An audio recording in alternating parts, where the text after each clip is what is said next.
Today's video will help you, the partner of someone who's struggling with the impact of childhood trauma, so that you can understand what's happening when your partner is triggered and how you can come out of that interaction without feeling worse about yourself and your relationship. Let's talk about it. Start with healing one trigger at a time. You can do this. Hey, I'm Tamara, the therapist that's been there. I recently posted about my gratitude to my partner on social media for what he's consistently done to increase my sense of safety and security in our relationship. Because being in relationship with someone that's struggling with complex PTSD isn't easy. So kudos to you for struggling through the confusion and frustration that childhood trauma brings. I know it's really hard. You seem to be walking in a field of landmines where you can't figure out what will upset your partner. It's like you're going along and everything seems to be going great, then out of the blue, your partner is upset with you and you've no idea what you did to cause that outburst of emotion or what to do to make it stop. You want your partner to be happy, but you seem to always hit a wall. No matter what you try, he or she still continues to have responses that seem way out of context and that are difficult for you to understand. And what's worse, the more you try to make things better, you might be finding yourself feeling more and more discouraged and ultimately feeling really bad about yourself because the person that you love continues to be unhappy in spite of your best efforts to be a good partner. Let me start by telling you that this is really common, and it's not your fault that your partner's struggling. While it's true that something that you did might have triggered a PTSD response, you have no way to know when that's going to happen. And that's because childhood PTSD happens in close relationships within the context of the day-to-day mundane activities of life. And your partner was harmed in ways that connected those mundane day-to-day activities and relationships to a sense of danger. So PTSD triggers are going to happen. It's how you address them as a couple that'll make all the difference. So there are a few things that you need to know to help you with this. I'm going to share with you one of the things that I shared with my partner when I realized that he didn't know it, something that really helped him.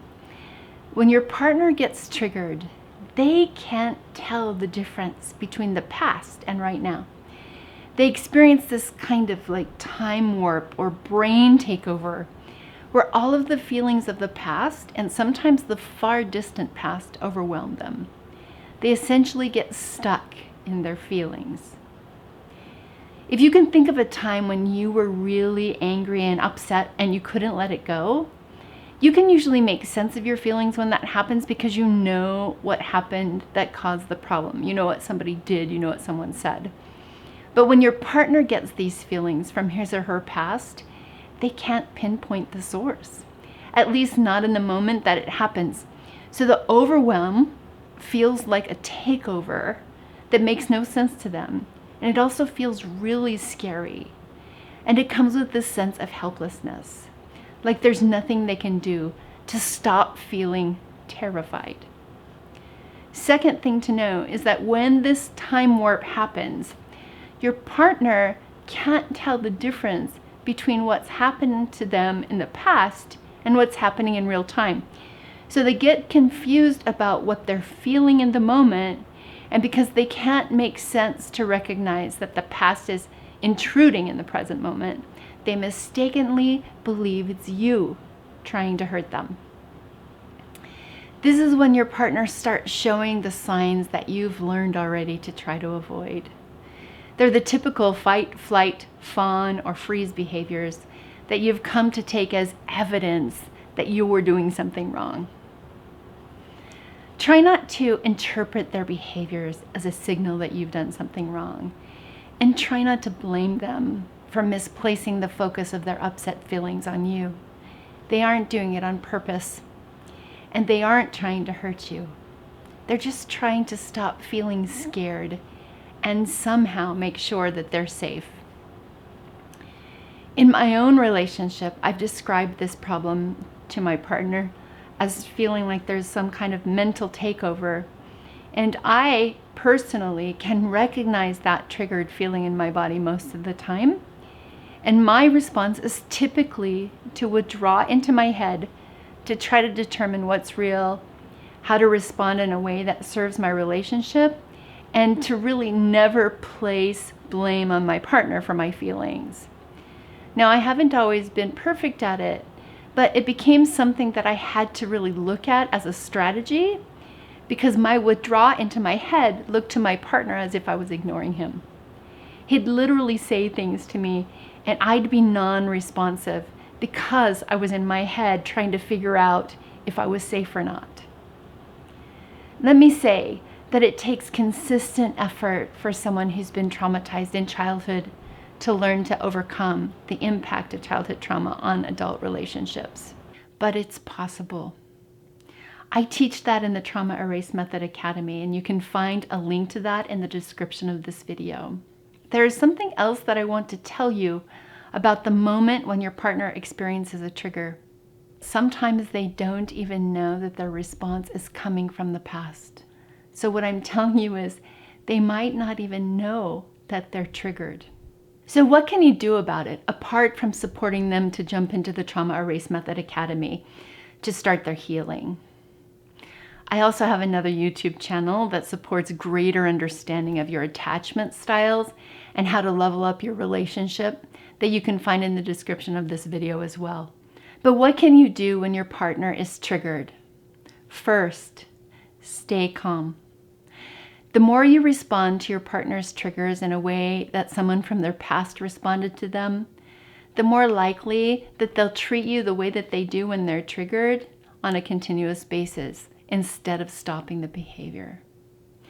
None of us had perfect childhoods, and the way you respond might reflect some of your difficult experiences too. So being thoughtful about your responses will help both of you to heal. Secondly, and I know this one's hard, but don't take it personally. Third, remember that the trauma brain plays time and reality tricks on your partner. When a trigger happens, you didn't do it. Someone else caused the pain that you see in your partner's eyes. Remind them of that. One of the ways my partner did that early on, when he saw fear in my face in an interaction with me, is that he would say, "Those bastards." And in an instant, he communicated his care for me, his concern, and reminded me that I was safe with him and that he wasn't them. Another strategy that he used was hugging me and saying, "You're safe," while standing nose to nose with me anytime he saw that look in my eyes that he recognized as fear. Your way of doing this might be different, but you get the idea. Remind your partner in a loving way that they're safe, that this moment is different. Do that with your words and with your actions. Next, keep healthy boundaries by pointing out behaviors that don't work for you without being critical or judgmental. Just because your partner was hurt before doesn't mean that you should suffer the consequences of their hurtful behaviors when they're triggered. Continuing to accept behavior that doesn't feel good to you because your partner was victimized will just leave you feeling resentful and more likely to behave in ways that don't support mutual healing. So you keep healthy boundaries by pointing out when a behavior doesn't work for you. In the example I talked about already, my partner said, I've been noticing this for quite a while, but every time I say thank you to you, it seems like you're ignoring me. You never say you're welcome." In this way, he was pointing out a behavior that I was doing that was hurtful to him. Yes, it was a triggered behavior, and I didn't even realize I was doing it. But my behavior that made him feel ignored wasn't justifiable just because I did it when I was triggered. His statement held me responsible for my healing and for my actions. Then I had to focus on hearing him say thank you so that I could respond with "you're welcome" every time. This forced me to recognize that I was checked out with him every time I withdrew to my overthinking trauma brain response. It also forced me to recognize that I'm safe with him and thus shift my focus to changing my trauma-based relationship habit. This is a small example, but you can use it to help you point out the behaviors that you find hurtful, asking your partner to change the way they interact with you. Not only is it okay to do this, but it encourages them to take responsibility for their healing. In situations where your partner yells at you, blames you, becomes critical or argumentative when they're triggered, it's best to discuss your need for boundaries when things are calm. Tell them what you've noticed and let them know that your plan is to take some space whenever their triggered behavior escalates. It would be especially helpful to set this up ahead of time so that the trigger doesn't get worse if your partner experiences you leaving as abandonment. And I'll talk more about that in a later video. But when the escalation happens, it's okay to say, "I don't feel good when you yell at me. If you continue to yell at me, I'm going to have to take a drive." Setting boundaries like this gives your partner time to evaluate what they're doing and get back into present time. Of course, there's more to their healing process, and I highly recommend checking out the Trauma Erase Method Academy to help with that.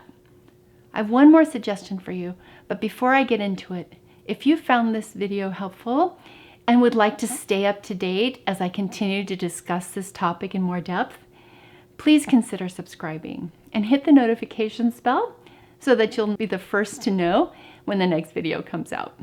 And let me know what's been most helpful to you today and what questions you have in the comments. Finally, the last thing I want you to remember is to take really good care of yourself. Healing a relationship that's been affected by childhood trauma can be very stressful. You need to be your best self for the parts of your life outside your relationship too. So make sure to take time to do things that feel good to you. Remember that if you don't take good care of yourself, you're much more likely to get pulled into triggered behaviors, responding in a way that doesn't work for you or for your relationship. And that doesn't make you feel good about who you are. So thank you for watching, and I'll see you next time.